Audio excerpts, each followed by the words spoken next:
Sore Salam. Bapak Ibu sekalian yang saya hormati, terkait dengan langkah-langkah pemerintah daerah dalam rangka mengantisipasi virus corona ini, tentu pemerintah daerah tadi dipimpin langsung oleh Wali Kota, Wakil Wali Kota Pak Sekda telah melakukan rapat koordinasi untuk mengambil langkah-langkah apa yang telah dilakukan provinsi kemudian dikabarkan ke bawah di tingkat kota yang tadi dihadiri oleh seluruh staf ini, kemudian camat dan sangat diinformasikan bahwa situasi dan kondisi pada saat ini di Kota Mobagu terkait dengan informasi yang terkait dengan corona ini masih stabil, belum ada gejala yang kebetulan disampaikan secara teknis oleh Kepala Dinas Kesehatan, tetapi pemerintah kota mengambil langkah yang pertama. Sore hari kita membentuk itu gugus tugas. Pak ganti mic Pak. Dalam kaitan dengan antisipasi terhadap virus yang sudah berkembang di tanah air bahkan mendunia. Tugas-tugas ini dalam rangka menerima laporan dalam kaitan dengan pelaksanaan tugas di lapangan, di mana tadi telah dijelaskan bahwa langkah-langkah pemerintah daerah khusus ASN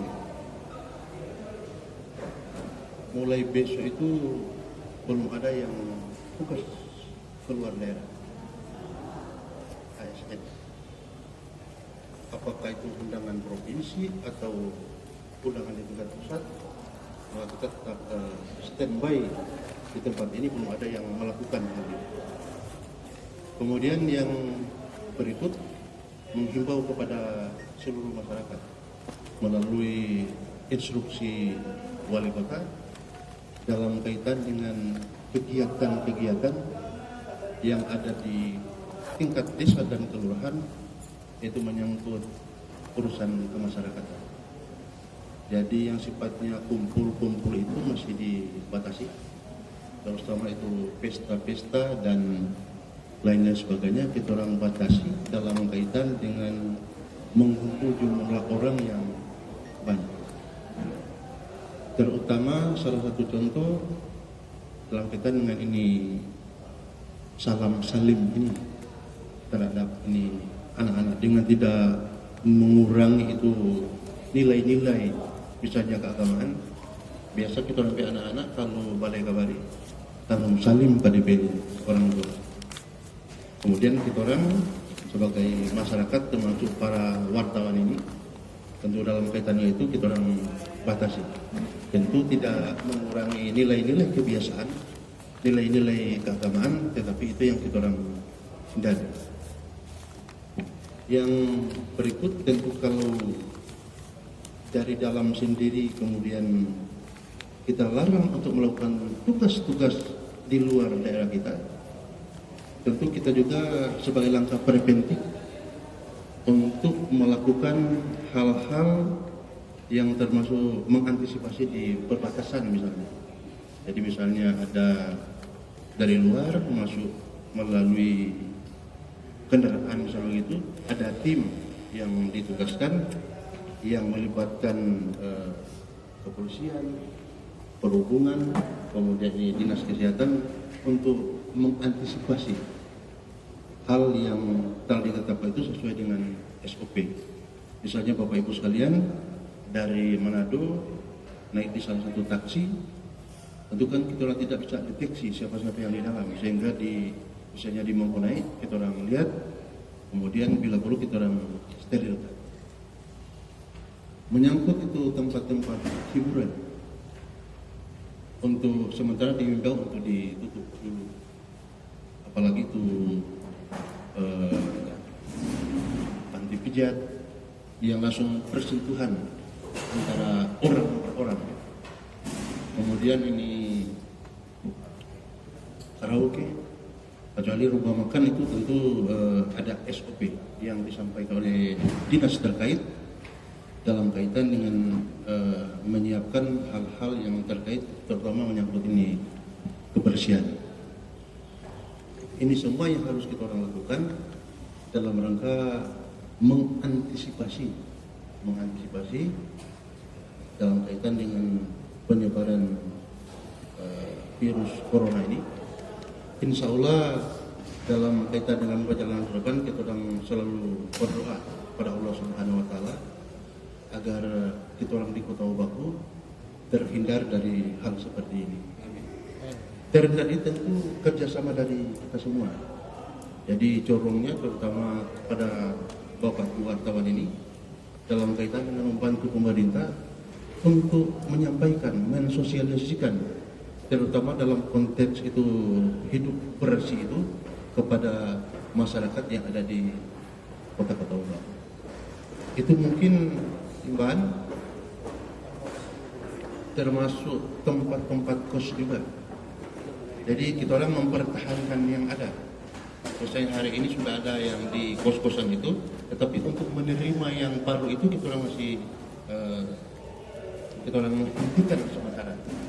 Tentu hal seperti ini dengan menghentikan itu aktivitas seperti ini tentu akan mempengaruhi itu tingkat pertumbuhan ekonomi kita. Tetapi hidup ini pilihan. Apakah kita pilih itu atau pilih keselamatan, terutama bagi masyarakat kita, termasuk saya dan termasuk bapak-bapak sekalian, terkait dengan virus yang telah disampaikan tadi. Itu mungkin gambaran. Kemudian pemerintah juga berencanakan bahwa mulai tanggal 16 SD SMP itu sementara diliburkan, termasuk PAUD TK, sambil mencari formulasi ketika anak-anak diliburkan ini.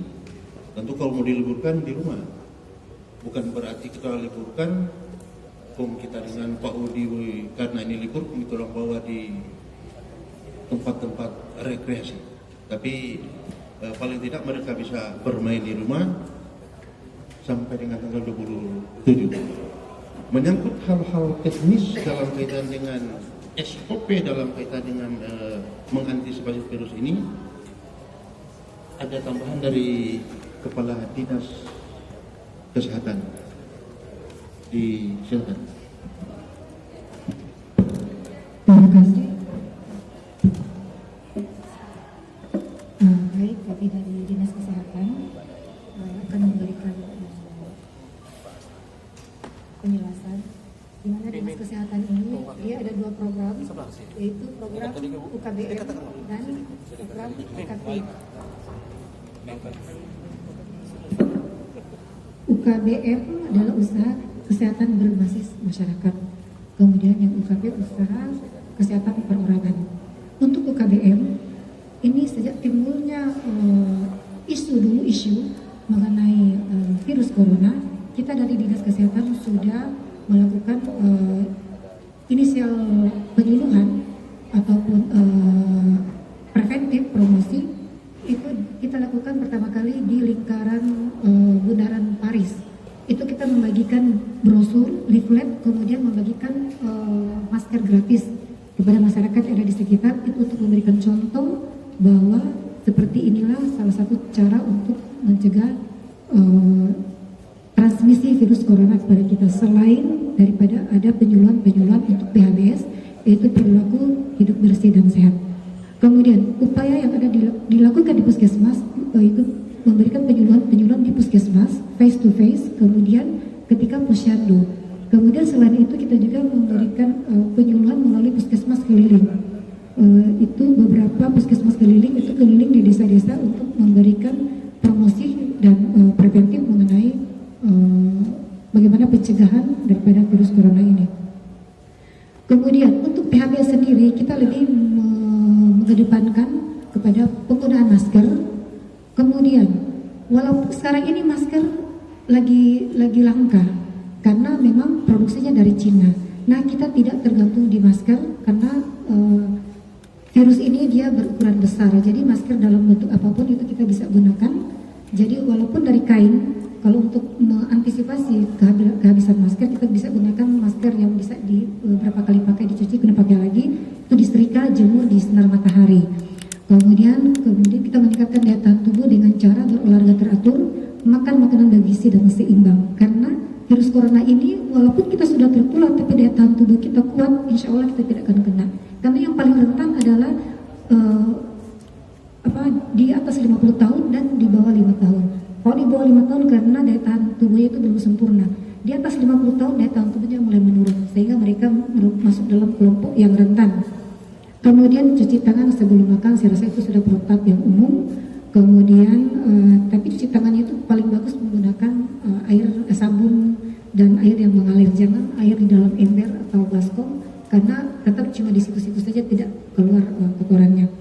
Kemudian untuk petugas surveillance, kita menyiagakan petugas surveillance di puskesmas dan koordinasi dengan dinas kesehatan untuk mengecek atau mengecek semua yang keluar atau baru datang dari Kota Mobagu, yang dari Manado ataupun dari Jakarta.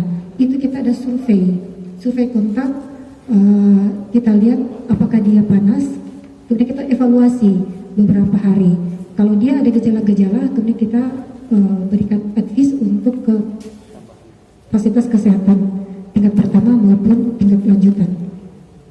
Kemudian untuk puskesmas sendiri, kita sudah instruksikan untuk menyediakan satu ruang isolasi untuk suspek corona. Insya Allah tidak ada, tapi ketika suspek kita terindikasi suspek, maka tidak semua harus langsung ke rumah sakit, karena kalau melihat rumah sakit ini rumah sakit rujukan, kemudian kita rujuk semua, maka rumah sakit akan kewalahan. Jadi kita isolasi dulu di puskesmas, kemudian ketika dia hanya ILI, yaitu influenza like illness, itu kita bisa pulangkan dengan isolasi di rumah. Tapi ketika dia suhu badan 38 derajat Celcius, kemudian dia batuk, sakit tenggorokan, sesak nafas, itu kita intervensi dan rujuk ke rumah sakit Pegunungan. Nah, di rumah sakit sendiri untuk UKP, upaya kesehatan perorangan, itu ada protapnya di situ, yaitu kita lihat ketika dia hanya ILI atau influenza like illness, itu kita bisa edukasi untuk diisolasi di rumah, isolasi di rumah selama 14 hari, kemudian diobservasi oleh petugas surveillance rumah sakit dan dinas kesehatan untuk memantau terus selama 14 hari. Ketika itu ada gejala kita kirim, ketika tidak kita cuma lebih ke daya tahan tubuh dan PHBS, perilaku hidup bersih dan sehat. Kemudian untuk yang suspek di rumah sakit itu kita mengambil sampel, karena kita di sini sudah dikirim 2 petugas, yaitu dokter spesialis 1 orang dan petugas lab 1 orang dikirim ke Jakarta, yaitu biaya dari pusat untuk dilatih untuk penanganan virus corona ini. Jadi ketika suspek itu diambil sampel, kemudian kita kirim ke Jakarta. Dan ini memang satu kendala bagi kita karena tempat pengirimannya juga masih di Jakarta. Barangkali suatu saat mungkin akan ada perubahan yang lebih bagus lagi, bahwa di rumah sakit Prokanto juga akan ada pemeriksaan supaya waktunya tidak panjang untuk kita mengetahui positif atau tidak. Dan itu kami sudah komunikasikan dengan pemerintah daerah tadi. Kemudian itu sampel tadi dikirim ke Balitbangkes. Hasilnya 6 hari baru ada. Ketika dia positif, perawat seperti pasien corona, ketika negatif dia harus ada 2 pemeriksaan. 2 kali pemeriksaan negatif yang positif ya. Yang positif ketika tiap hari diambil sampel, ketika dia 2 kali negatif bisa dipulangkan, dinyatakan sembuh. Kemudian untuk bagi PNS ataupun THL yang keluar daerah itu sudah sepakat tadi untuk diisolasi selama 20 hari untuk pemantauan, karena tidak menutup kemungkinan, karena sekarang kalau tadinya inkubasi dia cuma 14 hari, sekarang bertambah lagi 20, malahan sekarang dia sampai 28 hari. Jadi walaupun pada saat scanner itu kita tidak panas, belum tentu kita tidak sakit, karena inkubasinya berjalan. Inkubasi itu masa masuknya penyakit sampai timbulnya gejala, 28 hari lama. Bayangkan kalau baru 1 hari atau 1 minggu belum ada gejala, kita anggap sehat, padahal kita sudah ada potensi menularkan bagi orang lain, sehingga kita harus isolasi selama 20 hari untuk pemantauan gejala-gejala corona. Kalau negatif, ya alhamdulillah. Kalau positif, ditindaklanjut seperti protap yang ada di rumah sakit. Terima kasih.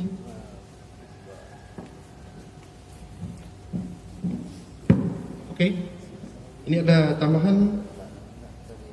Ya, saudara-saudara, ini kita sampai ketua gugus tugas. Gugus tugas yang besok akan melaksanakan rapat bersama dengan unsur TNI Polri, FKUB, MUI, BKSLUA dengan pelaku usaha. Kenapa rapat dengan FKUB? Jangan sebentar nanti misalnya bapak-bapak yang beragama Islam kemudian masuk di masjid-masjid, UDP karpet itu sudah tidak ada. Jadi sementara mau dikoordinasikan dengan pengurus agama ini dalam kaitan dengan peniadaan itu. Jadi sehingga sementara khusus Islam itu bawa sajadah masing-masing. Termasuk di gereja juga Pak Audi. Mungkin sebelumnya tidak ada keran di muka, dengan itu sabun pencuci tangan biasanya sekarang diwajibkan untuk supaya ketika orang masuk kemudian kalau bersihkan tangan dulu baru. Tapi saya yakin dan percaya sebagai umat beragama kalau masuk di masjid ataupun di gereja ataupun tempat-tempat ibadah lainnya, insya Allah dilindungi oleh Allah Subhanahu Wa Taala, Tuhan yang Maha Kuasa dalam kaitan dengan persoalan ini. Kemudian jangan kemudian dipolitisir. Mulai besok kalangan ASN itu tidak melakukan fingerprint sidik jari, tetapi sifatnya manual, menghindari itu orang tindis ke sana, mau satu tindis kurang lagi so tajam tiap dengan itu virus. Tetapi pada prinsipnya Pak Disampel ini merupakan langkah-langkah pemerintah yang sebetulnya belum terjadi di sini. Di sudut kemungkinan suatu, tapi di sini belum. Tetapi kita mesti antisipasi. Paling bagus mencegah daripada mengobati. Tentu untuk keselamatan ekonomi keluarga secara keseluruhan. Mungkin itu yang untuk sementara. Perkembangan selanjutnya teknis lapangan mulai besok akan mau dilakukan langkah-langkah oleh ketua gugus ini dan setiap saat akan kami sampaikan kepada Bapak Ibu sekalian. Demikian, wassalamualaikum warahmatullahi wabarakatuh.